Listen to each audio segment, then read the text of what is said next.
Turning 18, congratulations. You got the right to vote. And you know what else you got? The right to unlearn. You might be thinking, I just finished schooling and all that mugging. What are you telling me? I understand that feeling. But trust me, unlearning is one of the smartest moves you can make to get an immediate one up in life. If you are in your 20s, you are actually starting early.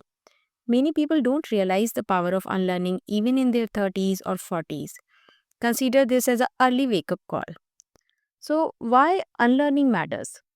As Alvin Toffler wisely said, the illiterate in 21st century will not be those who cannot read or write, but those who cannot learn, unlearn, and relearn. Unlearning is essential to achieve your dreams without being held back by beliefs shaped by society, parents, teachers, and experiences designed to help you fit in society, and they are no longer serving you. Another important point, unlearning is not optional.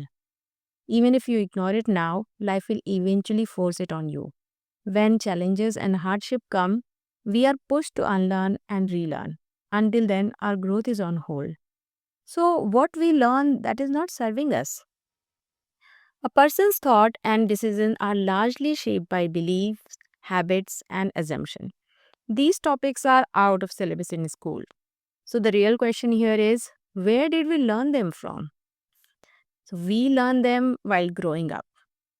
In childhood, we mostly learn by absorbing. It comes from observing people around us, instruction from elders, daily routines, event and experiences, and positive reinforcement. This is similar to modeling behavior from our environment. In teenage years, it mostly comes from intrinsic motivation, social and cultural influence, inspiration, daily routine, and personal experiences. So, are these learnings wrong? Answer is not entirely. But unlike school subjects, these learnings are neither planned nor structured, and no one has reviewed it. They are left to a child consciousness. Some of these patterns help us grow, however, others quietly limiting us without even we realizing it. To unlearn beliefs, habits, and assumptions, let's first see what we learn that is not serving us. First one is belief. Belief are ideas we accept as true about ourselves, the people around us, and this world out there. They act as a mental filter, shaping how we think, feel, and behave. Let's look at some common limiting belief and understand what blocks us here. A very common thought we tell ourselves is, I am not good at learning. If many people think this way, what's the problem in this belief? The issue is that this belief is pessimistic, demotivating, and self limiting. When we believe we cannot learn something, we stop trying. And that belief becomes a self fulfilling prophecy. The healthier belief could be I can learn anything with practice and time. This belief encourages effort, persistence, and growth. Now let's look at a belief about others. Many people believe people can't be trusted, which is not entirely wrong, but not an absolute truth as well. Can you spot the blockage here? Yes.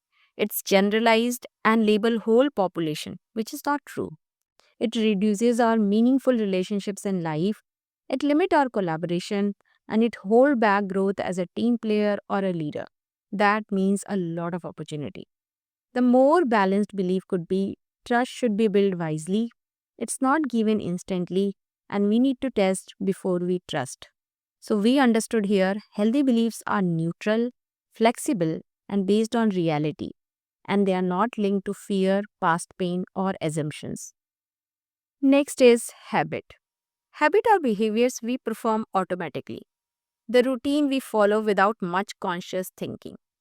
They are the brain's way of saving energy by turning repeated action into automatic pattern. The most habit follow a simple loop, a cue which is followed by a routine, which is further followed by a reward. A simple cue can be feeling bored, which is followed by scrolling social media, which is our routine, and it is rewarded with quick dopamine or distraction. Over time, the brain learns this pattern and start running it on autopilot. That's why habits can feel hard to change but easy to maintain once they are formed. Now let's look at some limiting habits and how we can replace them with the healthier one. One common habit is constantly comparing ourselves with others. Someone buying a bigger house, traveling to their dream destination, or achieving something faster than you. When we compare ourselves this way, we often devalue our own effort and progress. And your self confidence take a toll and get into some black hole. The healthier mindset here could be my journey is unique, my progress should be measured against who I was yesterday and not against someone else's life. This shift take efforts because comparison and competition are deeply conditioned into us from a very early age and often seen as normal. Another limiting habit is waiting for the perfect time to start. Many people delay action until everything feels ready and perfect. But in reality, perfect timing rarely exists. As you move forward, you need to change even 100 more things about your project. You don't have to be perfect to start building something. We should be focusing on progress first, because seeking perfection kill more ideas as they never get to start their journey. Lastly, thinking patterns. A thinking pattern is a habitual way your mind interprets situation, events, or experiences. It's basically your default style of thinking, how your brain automatically explains what happened around you. Let's look at some common example. If I fail once, I will always fail, or I am a failure. Can you spot the problem here? This thinking pattern uses one event to label the person, which is not accurate. Failing once does not mean you will fail forever. It may simply mean this opportunity wasn't right fit or you may need more time or practice. Humor here is even if you try to fail forever, life won't let it happen because that's not how life operates. So, this thinking pattern is clearly wrong, and we can update this as one failure is a feedback and is not a prediction of my future. Healthy thinking patterns are flexible, realistic, and solution focused rather than negative and permanent. Now we understood beliefs, habit, and thinking pattern in detail. Let's see what neuroscience says about it. Unlearning work through neuroplasticity, the brain's ability to rewire itself. When you question old belief, try new behaviors, and challenge assumptions, you weaken old neural pathway and build new one. This is why unlearning feel uncomfortable. Your brain prefer familiar pattern over better one. So, what can you do to unlearn and relearn? Step 1. Notice automatic belief and ask a question who taught me this? Step 2.